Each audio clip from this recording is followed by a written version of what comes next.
ಇನ್ನು ಕೇರಳದಲ್ಲಿ ನನ್ನ ಮೇಲೆ ದೊಡ್ಡ ಪ್ರಯೋಗ ನಡೀತಾ ಇದೆ ಅಂತ ಬೆಂಗಳೂರಿನಲ್ಲಿ ಡಿಸಿಎಂ ಡಿಕೆ ಶಿವಕುಮಾರ್ ಸ್ಫೋಟಕ ಹೇಳಿಕೆಯನ್ನ ಕೊಟ್ಟಿದ್ದಾರೆ. ನನ್ನ ಹಾಗೂ ಸಿಎಂ ಸರ್ಕಾರದ ವಿರುದ್ಧವಾಗಿ ಪೂಜೆ ನಡೀತಾ ಇದೆ. ಅಘೋರಿಗಳ ಮುಖೇನವಾಗಿ ಈ ರೀತಿಯಾದಂತಹ ಯಾಗವನ್ನ ನಡೆಸ್ತಾ ಇದ್ದಾರೆ. ಆ ಯಾಗದ ಹೆಸರೇನು? ಶತ್ರು ಭೈರವಿ ಯಾಗ. ಪಂಚ ಬಲಿ ಕೊಡ್ತಾ ಇದ್ದಾರೆ. ಶತ್ರು ಭೈರವಿ ಯಾಗ ನಡೀತಾ ಇದೆಯಂತೆ ಸರ್ಕಾರದ ವಿರುದ್ಧವಾಗಿ, ಡಿಕೆ ಶಿವಕುಮಾರ್ ವಿರುದ್ಧವಾಗಿ.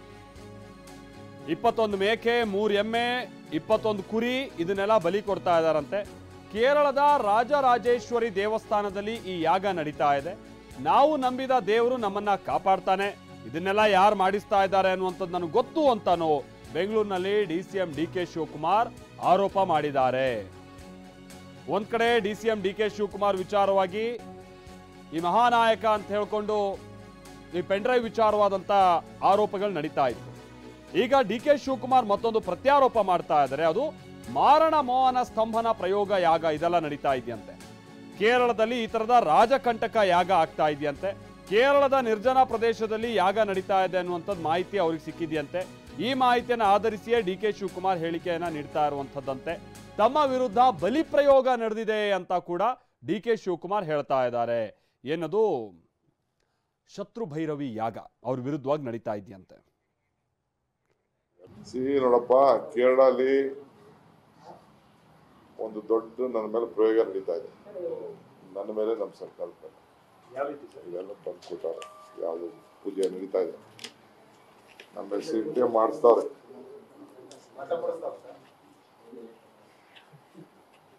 ಇದೆಲ್ಲ ಬಂದು ಕೊಟ್ಟವ್ರ ಕಣೆ. ನನಗೆ ಮಾಡ್ತಾ ಇರೋ ಜಾಗ ಯಾರು ಮಾಡ್ತಾವ್ರೆ ಇದೆಲ್ಲ ಇದೆ ನನ್ನ ಹತ್ರ. ನಿಮ್ಗೆ ಹೇಳ್ತೀನಿ ಯಾವ ಪೂಜೆ ನಡೀತಾ ಇದೆ, ಯಾರು ಮಾಡ್ತಾ ಇದಾರೆ. ನನ್ನ ಮೇಲೆ ಚೀಫ್ ಮಿನಿಸ್ಟರ್ ಮೇಲೆಲ್ಲ ಸೇರಿಸಿ ನಡೀತಾ ಇದೆ.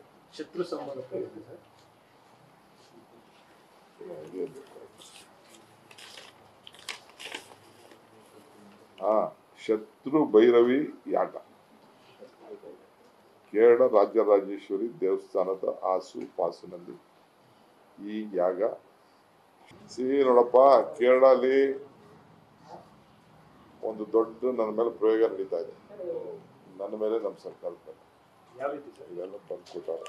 ಯಾವುದು ಪೂಜೆ ನಡೀತಾ ಇದೆ, ನಮ್ಮ ಮೇಲೆ ಸಿಟ್ಟೆ ಮಾಡಿಸ್ತಾವ್ರೆ.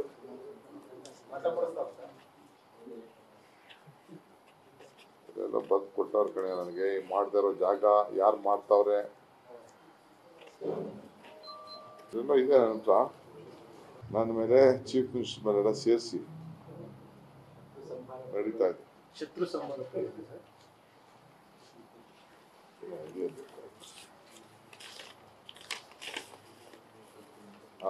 ಶತ್ರು ಭೈರವಿ ಯಾಗ ಕೇರಳ ರಾಜರಾಜೇಶ್ವರಿ ದೇವಸ್ಥಾನದ ಆಸು ಪಾಸಿನಲ್ಲಿ ಈ ಯಾಗ ಶತ್ರುವಿನ ಸಂಹಾರ ಯಾಗ. ಈ ಯಾಗಕ್ಕೆ ಪಂಚಬಲಿ ಕೊಡುತ್ತಿದ್ದಾರೆ. ಎಲ್ಲ ಕೆಂಪು ಬಣ್ಣದ ಮೇಕೆ 21, ಎಮ್ಮೆ 3, ಕಪ್ಪು ಬಣ್ಣದ ಕುರಿ 21, ಹಂದಿ 5. ಈ ಯಾಗ ಮಾಡೋ ಸ್ಥಳದಿಂದ ಮನುಷ್ಯ ಚಲಚಲತೆಗಳಿಗೆ ಒಳಗಾಗುತ್ತದೆ. ಅಘೋರಿಗಳ ಮೊರೆ ಹೋಗಿರುತ್ತಾರೆ. ಸೊ ಇದು ಯಾಗ ನಡೀತಾ ಇದೆ ನಮ್ಮ ವಿರುದ್ಧವಾಗಿ ಅನ್ನುವಂಥದ್ದು ಡಿಕೆ ಶಿವಕುಮಾರ್ ಮಾಡ್ತಾ ಇರುವಂಥದ್ದು ಆರೋಪ. ಇದಕ್ಕೆ ಸಂಬಂಧಪಟ್ಟ ಹಾಗೆ TV9 ಕೂಡ ಏನಿದೆ ಯಾಗ, ಇದ್ರ ಬಗ್ಗೆ ಡೀಟೇಲ್ಸ್ ಅನ್ನ ತಿಳ್ಕೊಳ್ಳೋಣ ಅಂತ ಹೇಳಿ ಕೆಲ ಜ್ಯೋತಿಷಿಗಳನ್ನ ಸಂಪರ್ಕ ಮಾಡಿತ್ತು. ಆ ಟೈಮ್ನಲ್ಲಿ ಶ್ರೀಕುಮಾರ್ ಅಂತ ಅವ್ರು ಏನು ಹೇಳಿದ್ದಾರೆ ಈ ಯಾಗದ ವಿಚಾರವಾಗಿ ಬನ್ನಿ ಕೇಳೋಣ. ಈ ಬಗ್ಗೆ ಮಾತನಾಡೋಕೆ ಜ್ಯೋತಿಷ್ಯ ಶಾಸ್ತ್ರಜ್ಞರಾಗಿರುವಂತಹ ಶ್ರೀಕುಮಾರ್ ಅವರು ನಮ್ಮ ಜೊತೆಗೆ ದೂರವಾಣಿ ಸಂಪರ್ಕದಲ್ಲಿದ್ದಾರೆ. ಶ್ರೀಕುಮಾರ್ ಅವರೇ, ಡಿಕೆ ಶಿವಕುಮಾರ್ ಅವರು ಒಂದು ಸ್ಫೋಟಕ ಹೇಳಿಕೆಯನ್ನು ಕೊಟ್ಟಿದ್ದಾರೆ. ಡಿಕೆ ಶಿವಕುಮಾರ್ ಅವರ ಮೇಲೆ ಮತ್ತು ಸರ್ಕಾರದ ಮೇಲೆ ಪ್ರಯೋಗ ನಡೀತಾ ಇದೆ, ಅಘೋರಿಗಳ ಮೂಲಕ ದೊಡ್ಡ ಯಾಗ ಮಾಡಿಸ್ತಿದ್ದಾರೆ ಅಂತ. ಯಾಗದ ಹೆಸರು ಬಂದು ಶತ್ರು ಭೈರವಿ ಯಾಗ ಅಂತ. ಏನಿದು ಯಾಗ, ಹೇಗ್ ಮಾಡ್ತಾರೆ, ಏನಂತ? ಮೇಡಮ್, ಇದು ಇವತ್ತು ಕೃಷ್ಣ ಪಕ್ಷ ಅಷ್ಟಮಿ ಅಂತ ಹೇಳ್ತೀವಿ.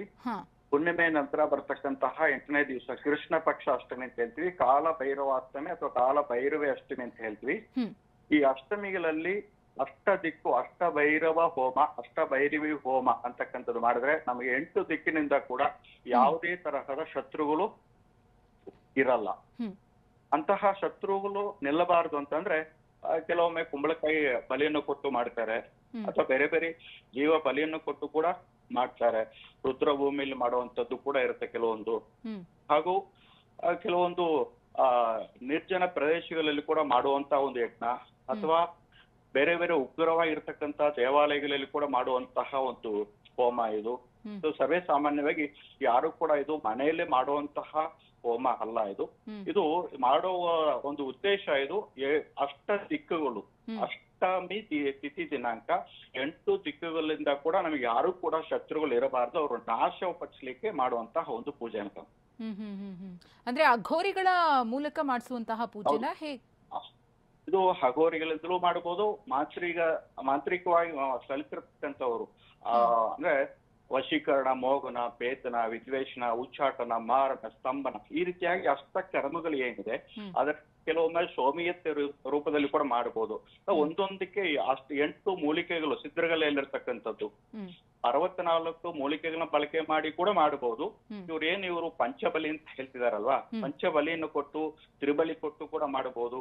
ಈ ರೀತಿಯಾಗಿ ಮಾಡಿ ನಮ್ಮನ್ನ ನಾವು ರಕ್ಷಿಸ್ಕೋಬಹುದು. ಯಾರೇ ಒಬ್ಬ ಶತ್ರುವು ಕೂಡ ಬರೀ ರಾಜಕೀಯವಾಗಿ ಮಾಡುವಂತದ್ದಲ್ಲ ಇದು. ಆ ಉದ್ಯಮಿಯಲ್ಲಿ ಇರ್ತಕ್ಕಂಥವ್ರು, ವ್ಯಾಪಾರಸ್ಥರು, ಯಾರಾದ್ರೂ ಅಕ್ಕಪಕ್ಕದಲ್ಲಿ ಇರ್ತಕ್ಕಂಥ ಏನಾದ್ರು ಮಾಟ ಮಂತ್ರ ಈ ತರ ದೃಷ್ಟಿ ದೋಷ ಇದ್ರೆ ಮಾಡುವಂತ ಒಂದು ಪೂಜೆ ಇದು ಜ್ಯೋತಿಷಿಗಳು ಹೇಳ್ತಾ ಇರುವಂತ ಸಂಗತಿ. ಇದ್ರ ಬಗ್ಗೆ ಮತ್ತಷ್ಟು ಇನ್ ಡೆಪ್ತ್ ಆಗಿ ನಾವು ತಿಳ್ಕೊಳ್ತಾ ಹೋದ್ರೆ ಏನಿದು ಏನದು ಒಂದು ಯಾಗದ ವಿಚಾರವಾಗಿ ಹೇಳ್ತಾ ಇದ್ರಲ್ಲ, ಶತ್ರು ಭೈರವಿ ಯಾಗ ಅಂತ ಹೇಳಿ. ನಮ್ಮ ಜೊತೆಗೆ ಆಧ್ಯಾತ್ಮ ಚಿಂತಕರು, ಖ್ಯಾತ ಆಧ್ಯಾತ್ಮ ಚಿಂತಕರು ಕೂಡ ಆಗಿರುವಂಥ ಶೊಲಪಿಳ್ಳೆ ಅಯ್ಯಂಗಾರ್ ಅವರು ನಮ್ಮ ಜೊತೆಗೆ ಸಂಪರ್ಕದಲ್ಲಿದ್ದಾರೆ. ಶೊಲಪಿಳ್ಳೆ ಅಯ್ಯಂಗಾರ್ ಅವರೇ, ಬಹುಶಃ ನಿಮ್ಮ ಗಮನಕ್ಕೂ ಕೂಡ ಬಂದಿರಬಹುದು, ಶತ್ರು ಭೈರವಿ ಯಾಗ ಅನ್ನುವಂಥದ್ದು ನನ್ನ ವಿರುದ್ಧ, ಸರ್ಕಾರದ ವಿರುದ್ಧವಾಗಿ ನಡೀತಾ ಇದೆ, ಪಂಚ ಬಲಿಯನ್ನ ಕೊಡ್ತಾ ಇದ್ದಾರೆ ಅಂತ ಬಹಳಷ್ಟು ಡೀಟೇಲ್ಸ್ಗಳನ್ನ ಹೇಳ್ತಾ ಹೋದ್ರು ಡಿ ಕೆ ಶಿವಕುಮಾರ್ ಅವರು. ಏನಿದು ಶತ್ರು ಭೈರವಿ ಯಾಗ, ಅಸಲಿಗೆ ಈ ಕಾಲಘಟ್ಟದಲ್ಲಿ ಇಂಥದ್ದೆಲ್ಲ ನಡೆಯುತ್ತಾ ಅನ್ನುವಂಥದ್ದು ಬಹಳಷ್ಟು ಮಂದಿ ಪ್ರಶ್ನೆ ಇರುತ್ತೆ. ಅದಕ್ಕೆ ಉತ್ತರ ಶೊಲಪಿಳ್ಳೆ ಅಯ್ಯಂಗಾರ್ ಅವರೇ. ಎಲ್ಲರಿಗೂ ನಮಸ್ಕಾರ. ಹೇಳಿ ಸರ್. ಈಗ ಶತ್ರು ಭೈರವಿ ಅಂತಂದರೆ, ಭೈರವಿ ಅನ್ನುವಂತಹದ್ದು ಒಂದು ಭೈರವನ ಶಕ್ತಿ. ಅದರಲ್ಲಿ 64 ಯೋಗಿನಿಯರು ಅಂತ ಬರ್ತಾರೆ. ಭಾರತದಲ್ಲಿ ನೋಡಿರ್ಬೋದು, ನಮ್ಮ ಹಳೆಯ ಸಂಸತ್ತು ಯೋಗಿನಿ ಟೆಂಪಲ್ ಥರ ಇತ್ತು, 64 ಯೋಗಿನಿ ಟೆಂಪಲ್ ಅಂತ ಮಧ್ಯಪ್ರದೇಶದಲ್ಲಿದೆ. ಆ 64 ಯೋಗಿನಿಯರು ಮುಖ್ಯವಾಗಿ ದಶಮಹಾವಿದ್ಯೆಯರು ಅಂತ ಬರ್ತಾರೆ. ಭದ್ರಕಾಳಿ, ಬಗಲಾಮುಖಿ, ಆ ರೀತಿ ದೇವಿಗಳಿದಾರಲ್ಲ, ಅವರ ಸಹಾಯಕಿಯರಾಗಿರುವಂಥವರು. ಅದರಲ್ಲಿ ಮುಖ್ಯವಾದವರು ಈ ಭೈರವಿ. 64 ಯೋಗಿನಿಯರ ಮೇಲ್ಭಾಗದಲ್ಲಿರೋದು, ಅವರೆಲ್ಲರಿಗೂ ದಂಡನಾಯಕಿಯಾಗಿರೋಳು ಭೈರವಿ. ಇದು ಏನು ಅಷ್ಟಭೈರವರಿದ್ದಾರಲ್ಲ, ಅವರ ಶಕ್ತಿ ಇದು ಭೈರವಿ ಅಂತ. ಸೊ ಹಾಗಾಗಿ ಭೈರವ ತಂತ್ರ ಅಥವಾ ಭೈರವಿ ತಂತ್ರ ಅಂತಂದರೆ ಏನಂತ ಅಂದರೆ, ಈ ಭೈರವ ಮಂತ್ರಗಳಿಂದ ಮಾಡುವಂತಹ ಶತ್ರು ಸ್ತಂಭನಾದಿ ವಿಚಾರಗಳನ್ನು ಇಟ್ಕೊಂಡು ಮಾಡುವಂತಹ ಒಂದು ತಂತ್ರ. ನಮ್ಮ ದೇಶದಲ್ಲಿ 2 ರೀತಿಯ ಪೂಜೆಗಳಿದೆ. ಒಂದು ದಕ್ಷಿಣಾಚಾರ, ಇನ್ನೊಂದು ವಾಮಾಚಾರ. ದಕ್ಷಿಣಾಚಾರ ಅಂದರೆ ಜಗತ್ತಿಗೆ ಒಳ್ಳೆಯದಾಗಲಿ ಅಂತ ಮಾಡುವಂತಹ ಪೂಜೆಗಳು. ಇವತ್ತೇನು ನಮ್ಮ ಮನೆಗಳಲ್ಲಿ ಮಾಡ್ತೀವಿ, ದೇವಸ್ಥಾನಗಳಲ್ಲಿ ಮಾಡ್ತೀವಿ, ಪ್ರಾರ್ಥನೆ ಮಾಡ್ತೀವಿ, ಇದೆಲ್ಲ ದಕ್ಷಿಣಾಚಾರ. ವಾಮಾಚಾರ ಅಂತಂದರೆ ಒಬ್ಬ ವ್ಯಕ್ತಿಯನ್ನು ಗುರಿಯಾಗಿಟ್ಕೊಂಡು ಮಾಡುವಂತಹ ವಿಚಾರಗಳಿದು. ಯಾರಾದರೂ ನನಗೆ ತೊಂದರೆ ಕೊಟ್ಟಿದ್ರು ಅಥವಾ ನಾನು ತೊಂದರೆಗೊಳಗಾಗಿದ್ರು ಅವನ ಮೇಲೆ ಮಾಡುವಂತಹ ವಿಚಾರಗಳು. ಈಗ ಮಾನ್ಯ ಉಪಮುಖ್ಯಮಂತ್ರಿಗಳು ತುಂಬ ಸ್ಪಷ್ಟವಾಗಿ ಹೇಳ್ತಾ ಇದ್ದಾರೆ, ಇದು ನನ್ನ ಮೇಲೆ ಮಾಡ್ತಾ ಇರೋದು ಅಂತ ಅವ್ರು ಹೇಳ್ತಾ ಇದ್ದಾರೆ. ಸೊ ಹಾಗಾಗಿ 64 ಭೈರವಿ ವಿಚಾರಗಳನ್ನು ಇಟ್ಕೊಂಡು, ಯೋಗಿನಿಯರನ್ನ ಇಟ್ಕೊಂಡು ಮಾಡುವಂತಹ ಒಂದು ತಂತ್ರ ಇದು. ಆ ತಂತ್ರದ ಮೂಲಕ 6 ವಿಚಾರಗಳನ್ನು ಪ್ರಧಾನವಾಗಿ ಮಾಡ್ತಾರೆ ಅವರು. ಅಂದ್ರೇನು? ಮೋಹನ ಅಂದರೆ ಒಂದು ರೀತಿ ಅವರು ಭ್ರಮೆಗೆ ಒಳಗಾದಂತೆ ಮಾಡೋದು. ವಿದ್ವೇಷಣ, ನಿಮ್ಮ ಜೊತೆಲಿ ಯಾರು ತುಂಬ ಫ್ರೆಂಡ್ಶಿಪ್ಪಲ್ಲಿ ಇರ್ತಾರೋ ಆ ಫ್ರೆಂಡ್ಶಿಪ್ ಕಿತ್ತೋಗಂಗೆ ಮಾಡೋದು, ಅವರಿಬ್ಬರಿಗೂ ಜಗಳ ಆಗಂಗೆ ಮಾಡೋದು, ಅದು ಮೋಹನ. ವಿದ್ವೇಷಣ. ಉಚ್ಚಾಟನ, ನೀವಿರೋ ಜಾಗದಿಂದ ಪದವಿನ ಕಳ್ಕೊಳ್ಳೋಂಗೆ ಮಾಡೋದು, ಅದು ಉಚ್ಚಾಟ. ನಿಮ್ಮ ಜಾಗದಲ್ಲಿ ನೀವೇನು ಕೆಲಸ ಮಾಡ್ತಿದ್ದೀರೋ ಇನ್ನು ಮುಂದಕ್ಕೆ ಆ ಕೆಲಸವನ್ನು ನಿಮ್ಮ ಕೈಯಲ್ಲಿ ಮಾಡೋಕ್ಕಾಗಬಾರ್ದು. ಅದನ್ನು ಮಾಡೋಕ್ಕೆ ಹೋದರೆ ನಿಮಗೆ ನಿದ್ದೆ ಬರೋದು ಅಥವಾ ಇನ್ನೊಂದು ತೊಂದರೆನೋ ಆರೋಗ್ಯ ಸಮಸ್ಯೆನೋ ಉಂಟಾದರೆ ಇದು ಯಾಕಪ್ಪ ಈ ಕೆಲಸ ಅಂತ ಬಿಟ್ಬಿಡ್ತೀರಿ, ಆ ಥರ ಉಚ್ಚಾಟನ. ಸೊ ಇಲ್ಲಾಂದ್ರೆ ಆಕರ್ಷಣ, ನನ್ನ ಕಡೆಗೆ ನೀನು ಬಂದು ನನ್ನವನಂತೆ ಆಗಬೇಕು ಅನ್ನೋದು. ಇದೆಲ್ಲ ಬೇಸಿಕ್ ಆದಮೇಲೆ ಏನು ಮಾಡ್ತಾರೆ ಅಂತ ಕೇಳಿದ್ರೆ, ದೊಡ್ಡದಾಗಿರೋದು ಮಾರಣ. ಅವನನ್ನು ಮಾರಣ ಅಂದರೆ ಸಾಯಿಸೋದು ಅಥವಾ ಸಾಯುವ ಅಷ್ಟು ದುಃಖವನ್ನು ಉಂಟು ಮಾಡುವಂಥ ಕೆಲಸಗಳನ್ನು ಮಾಡೋದು. ಸಾವು ಅಂತಂದರೆ ಮರಣ ಉಂಟಾಗುತ್ತೆ ಅಂತಂದರೆ ಮರಣವೇ ಸತ್ತೇ ಹೋಗ್ಬಿಡ್ತಾನೆ ಅಂತಲ್ಲ, ಸತ್ತೋದ್ರೆ ಎಷ್ಟು ದುಃಖ ಆಗುತ್ತೋ ಅದಕ್ಕಿಂತ ಹೆಚ್ಚು ದುಃಖ ಆಗೋಂಗೆ ಮಾಡೋದು. ಉದಾಹರಣೆಗೆ ಒಬ್ಬ ದೊಡ್ಡ ಪದವಿಯಲ್ಲಿರುವ ಒಬ್ಬ ವ್ಯಕ್ತಿಗೆ ಆ ಪದವಿಯಿಂದ ಕಿತ್ತಾಕ್ಬಿಟ್ಟು ಎಲ್ಲರ ಮುಂದೆ ಇನ್ಮೇಲಿಂದ ನೀನು ಬರಬೇಡ ಅಂದರೆ ಸಾಕಲ್ಲ, ಅದು ಮರಣಕ್ಕಿಂತ ಹೆಚ್ಚು ದುಃಖವನ್ನು ಉಂಟು ಮಾಡ್ತದೆ ಅಂತ.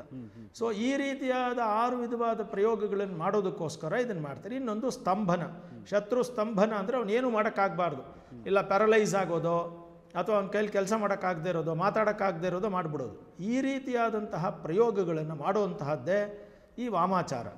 ಈಗ ನೀವು ಇನ್ನೊಂದು ಪ್ರಶ್ನೆ ಕೇಳಿದ್ರಿ, ಇದೆಲ್ಲ ಮಾಡೋದು ಸರಿ, ನಿಜವಾಗ್ಲೂ ಆಗುತ್ತಾ ಇವಾಗ ಅನ್ನೋದು. ಯಾಕಂದರೆ ಈ ಕಾಲಘಟ್ಟದಲ್ಲಿ ಮಾಟ ಮಾಡಿ ಆಗ್ಬಿಟ್ಟಿದೆಯಾ ಅನ್ನೋರು ಎಲ್ಲಿದ್ದಾರೆ ಅಂತ. ಈಗ ಇದು ಸಾಮಾನ್ಯರ ಕೈಯಲ್ಲಿ ಮಾಡೋಕ್ಕಾಗೋದಿಲ್ಲ. ಇವಾಗ ನೀವು ನೋಡ್ಬೋದು, ಮಾನ್ಯ ಉಪಮುಖ್ಯಮಂತ್ರಿಗಳು ಹೇಳಿದ ಲಿಸ್ಟ್ ಪ್ರಕಾರ ಎಷ್ಟೊಂದು ಪ್ರಾಣಿಗಳನ್ನು ಬಲಿ ಕೊಡಬೇಕು, ಅಷ್ಟು ಕಾಮನ್ ಮ್ಯಾನ್ ಕೈಯಲ್ಲಿ ಕೊಟ್ಟರೆ ಎಷ್ಟು ಖರ್ಚಾಗುತ್ತೆ ಅವನಿಗೆ. ಸೊ ಇದು ಇಂಪಾಸಿಬಲ್. ಸೊ ಅವ್ನು ಮಾಡಿಸೋನು ಯಾರೋ ತುಂಬ ಪ್ರಭಾವಿ ವ್ಯಕ್ತಿ ಆಗಿರಬೇಕು ಅಲ್ವಾ. ಸೊ ಅವ್ರ ಉದ್ದೇಶನೂ ಏನೋ ಇರಬೇಕು, ಇದು ರಾಜಕೀಯ ಉದ್ದೇಶನೇ ಇರ್ಬೋದು, ಗೊತ್ತಿಲ್ಲ. ಈಗ ಗುರುಗಳ ಇನ್ನೊಂದಂದ್ರೆ, ಈಗ 21 ಮೇಕೆ, 3 ಎಮ್ಮೆ, 21 ಕುರಿ, 5 ರೀತಿಯಾದಂಥದ್ದು ಹಂದಿಗಳೆಲ್ಲ ಬಲಿ ಕೊಡ್ತಾ ಇದ್ದಾರೆ ಅಂತಂದ್ರೆ ಬಹಳ ಪರಿಣಾಮ ಬೀರ್ಬೋದಾದಂಥದ್ದ, ಚಿಕ್ಕದಾಗಿ ಹೇಳೋದಾದ್ರೆ? ಅಲ್ಲ, ಖಂಡಿತವಾಗಿಯೂ ಮರಣವನ್ನೇ ಉದ್ದೇಶ ಮಾಡಿ ಮಾಡ್ತಾ ಇರೋದು. ಯಾಕೆಂದರೆ ಹಂದಿಯನ್ನು ಬಳಸುವಾಗಲೆಲ್ಲ ಅದು ಮರಣವನ್ನು ಸೂಚಿಸುತ್ತೆ. ಥ್ಯಾಂಕ್ ಯು ಡಾಕ್ಟರ್ ಶೋಲಪೇಳೆ ಅಯ್ಯಂಗಾರ್ ಅವರೇ, ಧನ್ಯವಾದ TV9 ಜೊತೆ ಮಾತನಾಡಿದ್ದಕ್ಕೆ.